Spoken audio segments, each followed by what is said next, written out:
Hi, everyone. I'm Angela Chandler, the National Sales Manager for Infinitus Canada.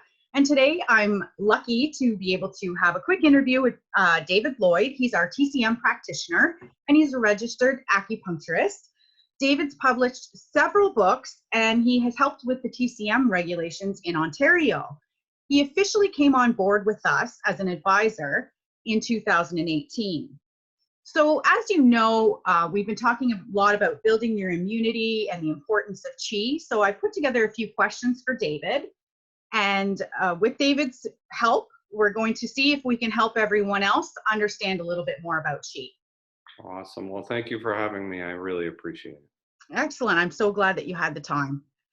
So my first question for you then is, what is qi? Okay, I'll start this off by saying this is a really deep subject. So I'll do my best to put this in ways that people can understand. I'm also very happy to take questions from people as they kind of need them too. So, but qi, in terms of its place within traditional Chinese medicine, and to a certain degree within traditional Chinese culture, is always considered a form of energy. So you can have a certain type of energy in a room, and that would be considered a form of qi. So if it's like a really positive room, or really great people that are surrounding you, that'll give you a certain type of energy. When we talk about qi in traditional Chinese medicine, generally what happens is we're talking about energy within the human body. But qi as a term has its place outside of the human body as well. So, the weather is considered a form of qi. But when we talk about this from the standpoint of things like herbal medicine, we're talking about qi that's inside of the human body. And you can kind of consider that like a form of kind of bioelectricity or like an energy within the human body. And that's interesting. I mean, I learn something new every day from you. So the second question that I have for you is, why is qi important? Well, okay. So imagine that you had a car, and you have your engine, and it has all of these different parts and all of this fuel, but it didn't have spark plugs. So it didn't have something to like drive all of those functions. You think, wow, it's really great. I have an awesome backup camera in my car. Well, if you don't have electricity, if you don't have energy to drive that system, then all of the different aspects of your car they don't work. They don't work. So qi is very similar in that sense. So from a traditional Chinese medical perspective, and Western science has these types of things too. It's a little bit more complicated when you go and try and explain this stuff with Western science. But in traditional Chinese medicine, it's qi that drives all of these processes. So if you have a deficiency or a low level of energy, your immune system doesn't have the energy that it requires in order to work effectively. If your qi is low, your digestive system won't work very well. And if your digestive system doesn't work very well, then you won't get the nutrition out of the food that you eat to drive, again, something like immune function or brain function, or really anything inside of your body is driven by this concept of like a biological energy source.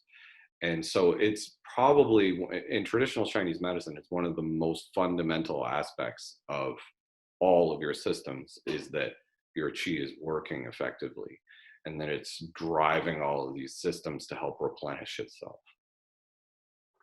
Okay, so that leads me to my next question, because I heard you touch on it a little bit, but many people don't really understand qi. So to help them understand it a little bit more, how would someone know if they have healthy or unhealthy qi? Okay, so you can have too much of a good thing. You really can. And so again, going back to the analogy of the engine in your car, you can have your engine running at really, really, really, really high level RPM, and it generates a lot of heat, and it causes a lot of it causes the fluids inside of your engine to start to get thinner, or sorry, to start to get thicker, because the fluids are burning out because of all the heat that's generated by the engine. So in traditional Chinese medicine, you kind of want to get there's like a therapeutic dosage level where it's at a certain level it's healthy, at a certain level it's unhealthy, and if you go above that or below that, it's unhealthy, and you want to kind of stay in the middle. It's all about balance. So in the future, when you hear us talk about yin and yang and things like that, that's where that comes in. You really want to have it at a balanced level. So what can happen, or how you can tell if you have healthy or unhealthy levels of energy inside your body, or qi, is if you're feeling low, like you don't have a lot of energy, your voice isn't carrying very well, maybe your digestive system is a little bit sluggish, you may, you're short of breath, those may be signs that your energy level is a little bit on the lower side. So that's when you have a deficiency or you have a weakness. But you can have too much of a good thing too. So what'll happen if you have like really excessive qi levels, what'll happen is you'll have a bright red face, you'll feel hot a lot, you might get ringing in your ears, and again, think of it like an engine. If you're putting your foot to the floor and you're driving all of this energy production inside of your engine, you'll get that same type of a response where it'll overheat. The gears will start to get stuck. We call that stagnation in traditional Chinese medicine. So you can get too much, you can have too little, and you want to be in the middle. And when you're in the middle, that's how you know that you're quote unquote healthy. And that's basically when you don't have any symptoms.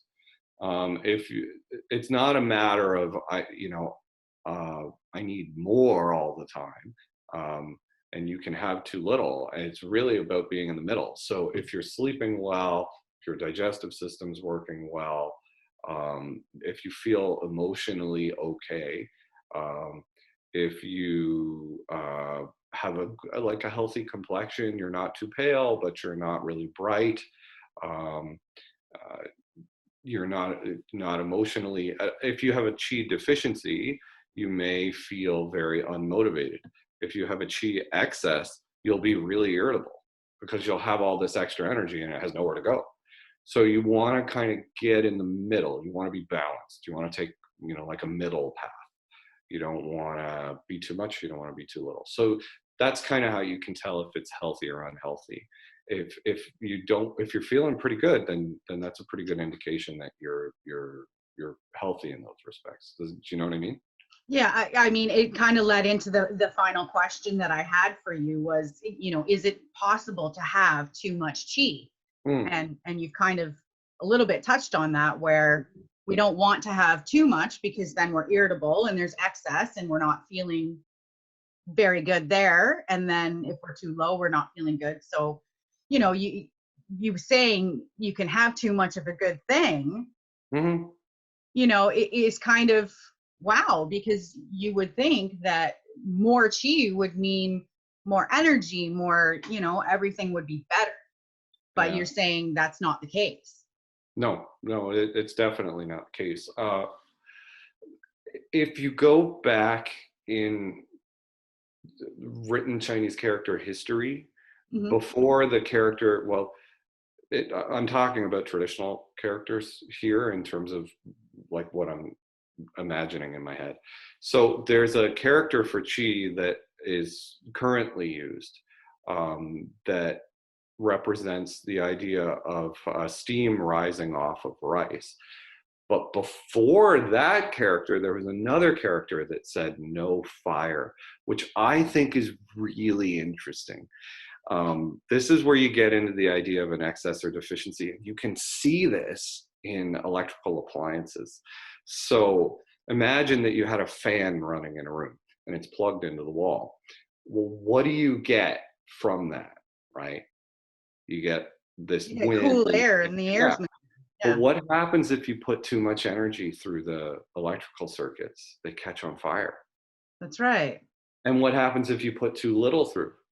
Catches It on won't fire. run. No, it'll catch Oh, on fire. really? Because there's too much resistance, because there's not enough energy moving, and it catches on fire. So if you put too much electricity into something like a fan, Hmm. it'll catch on fire. If you put too much in, it'll catch on fire. If you put too little in, it catches on fire. And qi, the Chinese character for qi, originally, or I don't know originally, but this one before that's used currently represented no fire when you write it. So it was all about balance, and that was how you got chi. That was how you got energy, was that you were balanced, and you didn't have so no fire. And I have my own thing where, um, uh, well, it's actually not my own thing. There's research that's been done by Professor Koh at Infinitus, where he talks about um, uh, energy levels in regard to inflammation, and it's really cool because inflammation, no fire, like it. Yeah. Yeah, it's really neat. This ancient stuff really has a lot of value behind it. So yeah, you can get too much of a good thing in that respect. But I do have one thing that I want to mention on that question that I think is really cool about Infinitus. And traditional Chinese medicine in general will have this, but Infinitus has this definitely, which is kind of nice. When you create an herbal formula, the way that you avoid these potential issues with having qi stagnation or excessive levels of qi is that you use a variety of herbs to counterbalance each other, so you don't get these excesses, you don't get these deficiencies. If you take a bunch of herbs that increase your qi levels, you probably will get some form of stagnation if it's just a single herb and you're taking it in really high doses. But if you put it in a general formula, if you put it in a balanced view, then you don't have to worry about those things. And in regard to Infinitus, those things are built into the products, which is really cool. Like the traditional Chinese herbal products, they're built into it. So, and I've sat down and dissected all the formulas and looked at, what herbs go up and down and move and stick and generate energy and move energy and all of that kind of stuff, generate blood and move blood, so that you don't get these negative effects, and then you just get the positive ones. And that's part of the way that traditional Chinese medicine is built. And it's nice, when I met Infinitus, that was one of the things that the light bulb went off over my head, and I thought, oh geez, these guys, they really know this stuff. And so it's really nice working with them in that regard. It's been really cool. Excellent. Well, I just want to say thank you so much for answering these questions for me and for those of us that don't know the answers.